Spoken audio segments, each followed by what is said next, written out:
Margaret wiped her hands on her old apron and watched her son Kevin walk his new wife Sarah through the front door of their tiny apartment, both of them laughing at something she couldn't hear.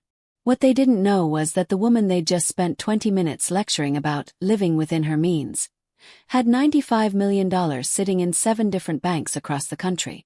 But Margaret wasn't going to tell them. Not yet. She had learned something powerful about people over her 62 years of life.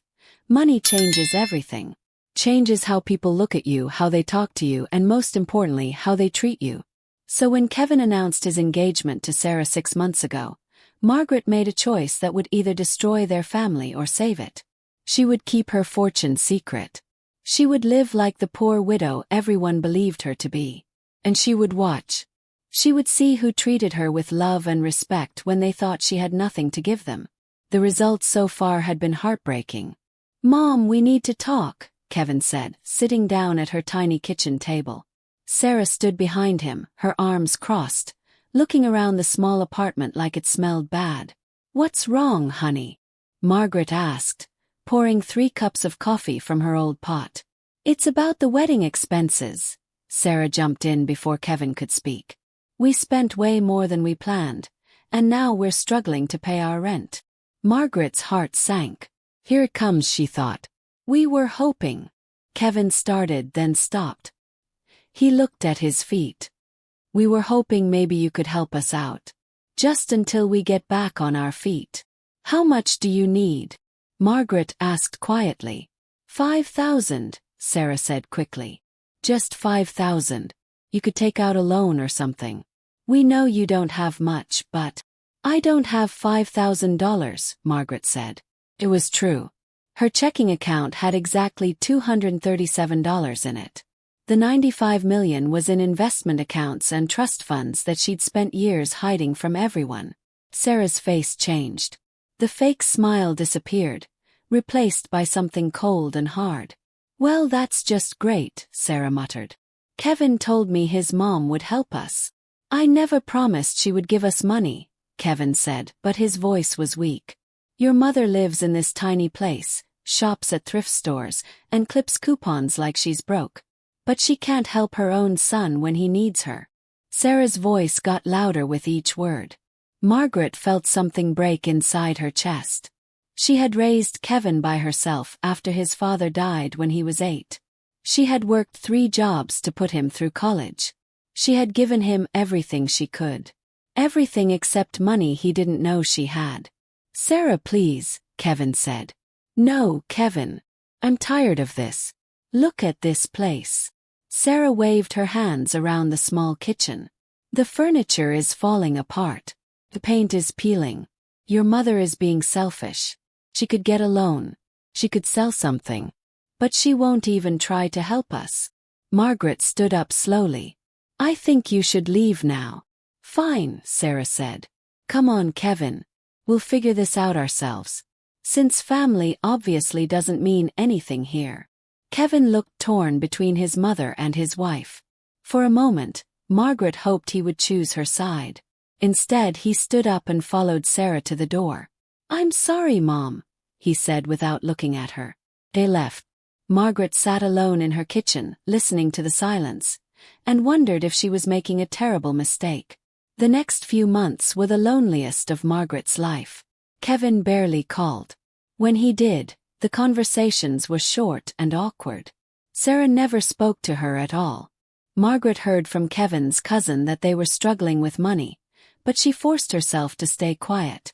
She had to know if their love for her was real or just based on what she could give them. Meanwhile, she kept living her simple life. She shopped for groceries with coupons. She bought her clothes at yard sales. She drove her old car that needed new tires. To everyone in her neighborhood, she was just Margaret the widow who lived on Social Security and got by with very little. But her neighbors began to surprise her. Mrs. Chen from next door started bringing over extra food from her garden. "Too much for just me," she would say with a smile, though Margaret knew Mrs. Chen barely had enough for herself. Tom, the teenager who lived downstairs, offered to help carry her groceries up 3 flights of stairs. He never asked for money. He just helped because he was kind. Even her mailman, Jerry, would stop and chat with her every day. He knew she was lonely, and he made sure to spend a few minutes asking about her health and sharing stories about his own family. These people had no idea she was rich. They gained nothing from being kind to her. But they treated her with more warmth and respect than her own son had in months. It made her secret both easier and harder to keep. Everything changed on a Tuesday morning in October. Margaret was sitting in her kitchen, reading the newspaper and drinking coffee, when she heard shouting in the hallway. She opened her door to find Kevin and Sarah standing there, but they looked different. Kevin's face was red with anger. Sarah was crying. "We know what you did," Sarah said, pointing her finger at Margaret. Margaret's blood turned cold. Had they found out about the money? "What are you talking about?" Margaret asked, though her heart was pounding. "Don't play dumb," Kevin said. His voice was harder than she'd ever heard it. "We know you called the bank. We know you told them not to give us a loan." Margaret stared at them. "What?" "The loan officer told us," Sarah said through her tears. "He said Kevin's mother called and said we were bad with money. He said you told them we would never pay it back." "I never," Margaret started. "Stop lying," Kevin shouted. "We know it was you. Who else would do something like that? You're jealous that I'm married. You want to control my life. You can't stand that I don't need you anymore." The words hit Margaret like punches. She had never called any bank. She had never said anything bad about Kevin to anyone. But looking at his angry face, she realized he had already decided she was guilty. "Kevin, I swear to you, I never made any phone call." "Then who did?" Sarah demanded. "Who else even knows we applied for a loan?" Margaret's mind raced. The truth was, several people could have done it. Sarah had been talking about their money problems to everyone who would listen. She had complained about Kevin's cheap mother to neighbors, co-workers, and anyone else who would listen. Any of those people could have called the bank. But Kevin didn't want to hear reason. He had made up his mind. "I don't want to see you anymore," Kevin said. "I don't want you at our house. I don't want you calling us. You had one chance to be part of our family, and you chose to hurt us instead." "Kevin, please." "No. We're done, Mom. You made your choice."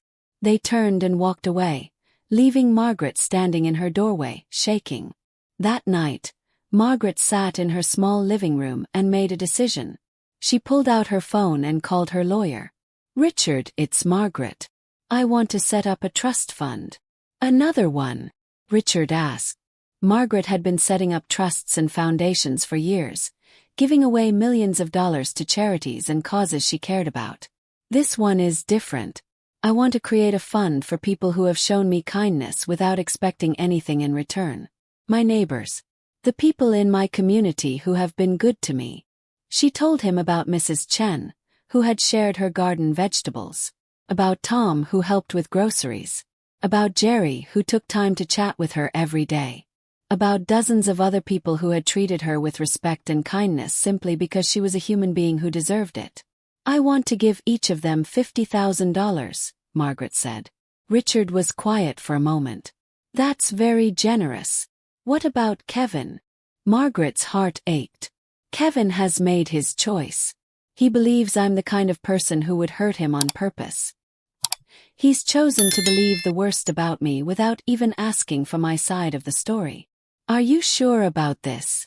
Margaret thought about Kevin's angry face, about Sarah's tears, about the way they had both looked at her like she was their enemy. "I'm sure." 2 weeks later, Margaret's quiet neighborhood exploded with surprise and joy.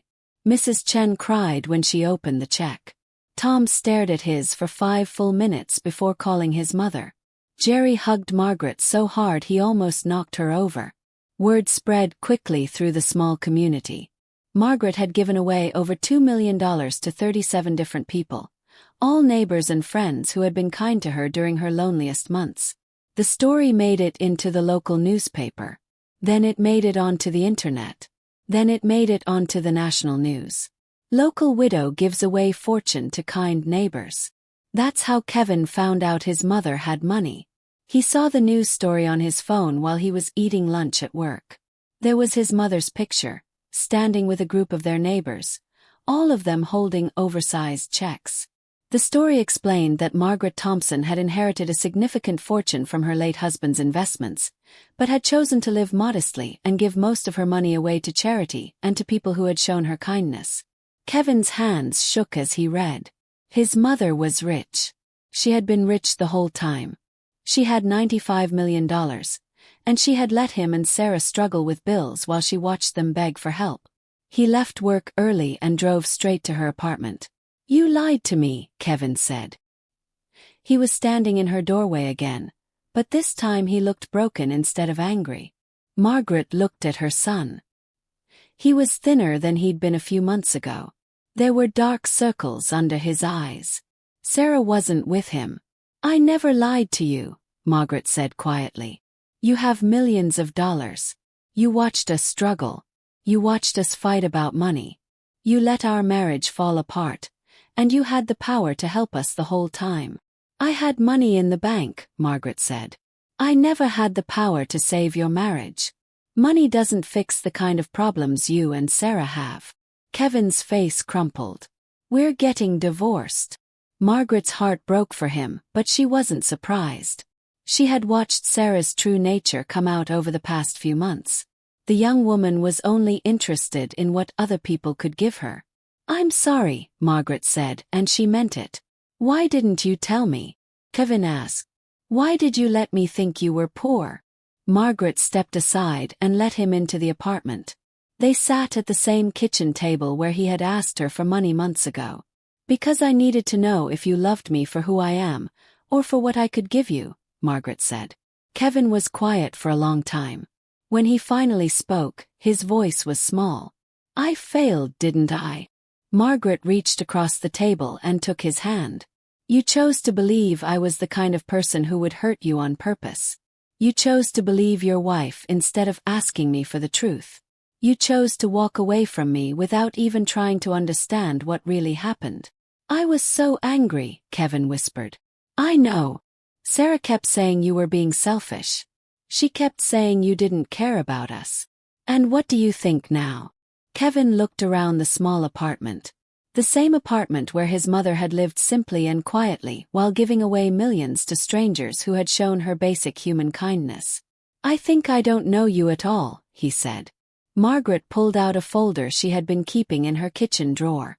Inside were newspaper clippings, thank you cards, and photos from all the people she had helped over the years. "Your father left us more money than we ever dreamed of," she said. "But he also left us something more important. He left us the knowledge that real wealth comes from how you treat people, not how much you have in the bank." She showed Kevin pictures of scholarship recipients she had funded. Thank you letters from families whose medical bills she had paid. Stories of small businesses she had helped get started. "I've given away over $70 million in the past 5 years," Margaret said. "I kept enough to live comfortably and to take care of you if you ever truly needed help. But I wanted to make sure you understood the difference between needing help and wanting things." Kevin looked through the papers with growing amazement. All these people treated me with kindness and respect when they thought I had nothing to offer them.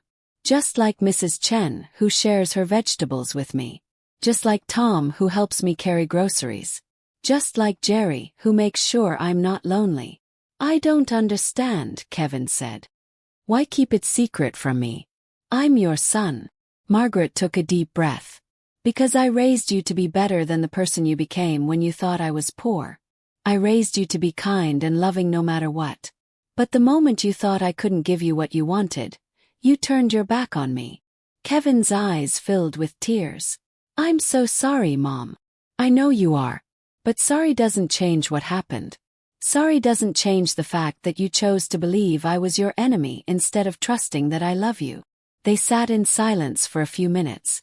Outside, Margaret could hear Mrs. Chen working in her garden and Tom playing music in his apartment. The sounds of people who had treated her with love when they had no reason to accept basic human decency. "What happens now?" Kevin asked. Margaret pulled out one more paper from the folder. It was a bank statement showing the balance in her main account, $23,847,000. "This is what's left," she said. $23 million. It was going to be yours someday. All of it.